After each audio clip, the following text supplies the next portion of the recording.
सावंतसाहेब, मला आपल्या सर्वांना भेटून फार आनंद होतोय. जसं मी म्हटलं, सिंधुदुर्गला फार कमी वेळा येणं झालं, पण यावेळी जे आलो ते हे अनेक कार्यक्रम जे योजले आहेत त्यामुळे आलेलो आहोत.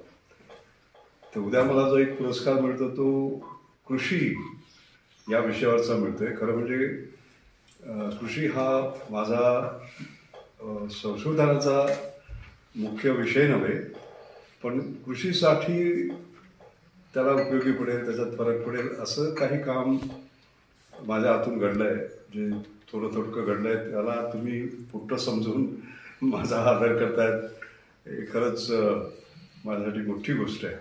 तर 2-3 गोष्टी मी आपल्याला सांगू इच्छितो. आपण हळदीचा उल्लेख केला, तर हळदीची कथा काय तुम्हाला मी सांगतो. असं असतं की हळदीचा उपयोग जखमेसाठी करणं हे तुमच्या आईला माहिती होतं, तुमच्या आईच्या आईला माहिती होतं, माझ्या आईला माहिती होतं, सर्वांना माहिती होतं. आणि तरी सुद्धा एके दिवशी मी दिल्लीत असताना, मी डायरेक्टर जनरल CSIRचा होतो, 40 प्रयोगशाळांचा मुख्य. CSIR म्हणजे 40 प्रयोगशाळा.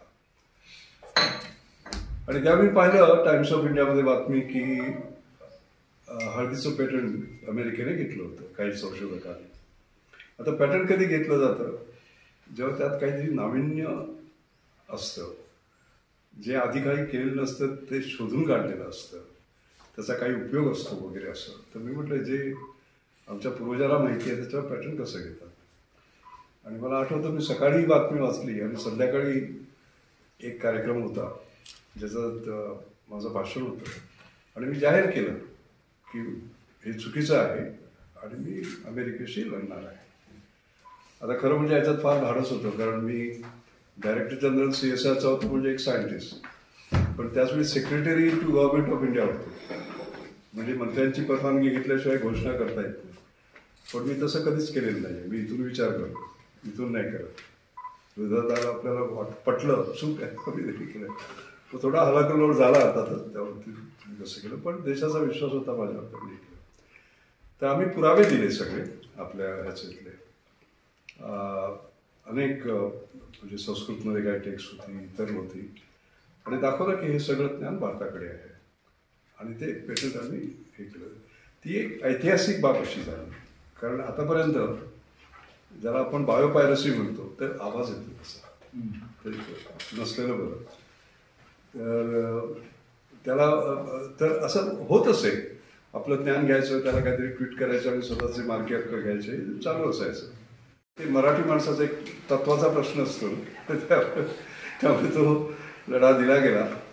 आणि त्याच्यामध्ये मला एक ब्रेक थ्रू तो असा मिळाला की वर्ल्ड इंटेलेक्च्युअल प्रॉपर्टी ऑर्गनायझेशन जी जिनिव्हामध्ये आहे, ज्याचे 176 देश मेंबर आहेत, तर त्यांची एक स्टँडिंग कमिटी होती, त्याचा मला त्यांनी चेअरमन नेमला.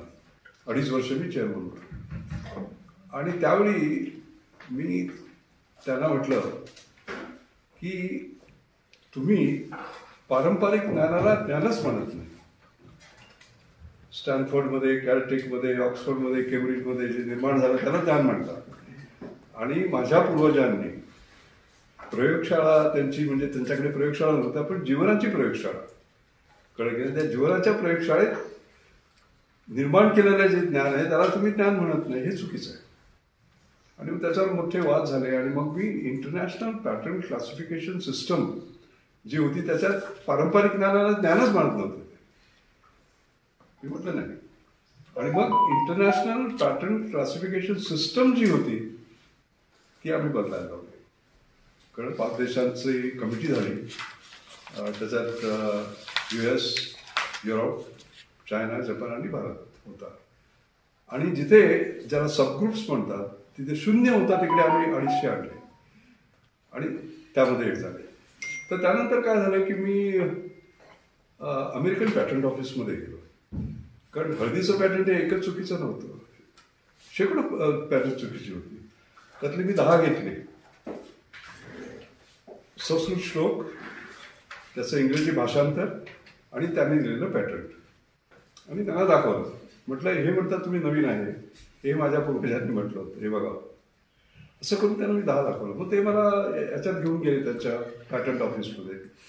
ते मला जेव्हा हळदीचं पॅटंट आलं त्यावेळी आम्ही आमच्या कीबोर्डवर गेलो, टर्मेरिक, मोडिलिंग पावडर काय येतं बघितलं. आमच्या स्क्रीनवर काही आलं नाही, कारण एकतर तुमच्या डोक्यात होतं किंवा तुमच्या पोत्यात होतं. तुमच्या डोक्यात काय आम्हाला माहिती नाही, तुमच्या पोत्यात काय आम्हाला माहिती नाही. आणि नंतर जी कल्पना आली ती ट्रॅडिशनल नॉलेज डिजिटल लायब्ररी.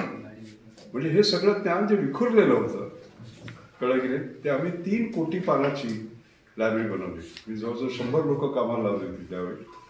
आणि त्यामध्ये intellectual property experts, information technology expert, Sanskrit scholars, Ayurvedic experts वगैरे असे सगळे एकत्र आणून आम्ही ती तयार केली.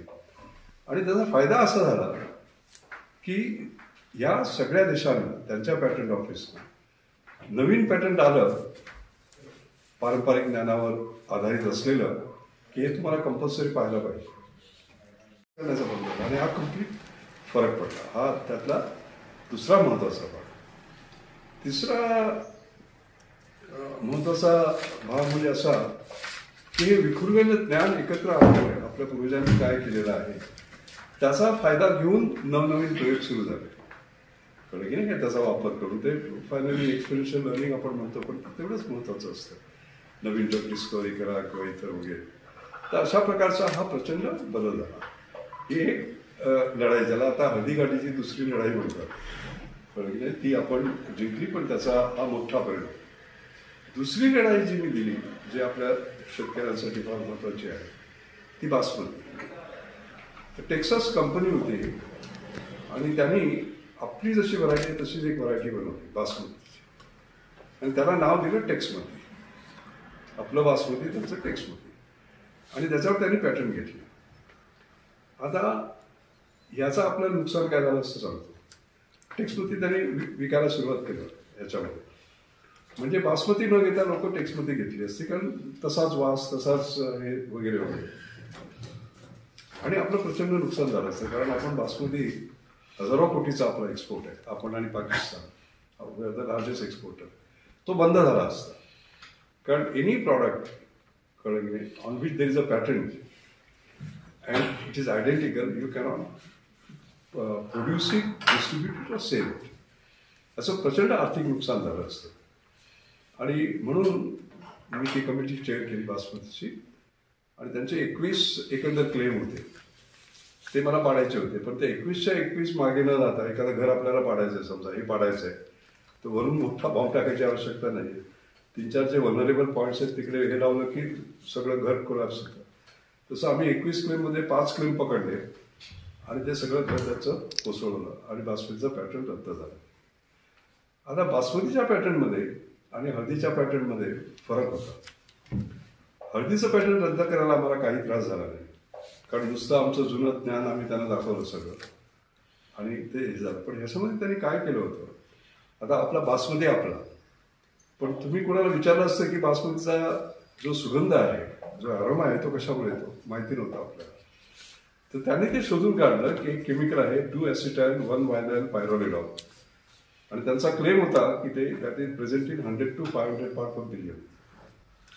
त्यामुळे आमची जी CFTRI लॅबॉरेटरी आहे, central food technology research institute, Mysore, तिकडे अत्यंत सॉफिस्टिकेटेड इक्विपमेंट घ्यायला लागली आम्हाला. आणि प्रूव्ह करायला लागलं की आपल्या ज्या जुन्या व्हरायटी होत्या त्यांच्यामध्ये सुद्धा तेवढंच होतं ते, कळलं की नाही, आणि ते रद्द झालं.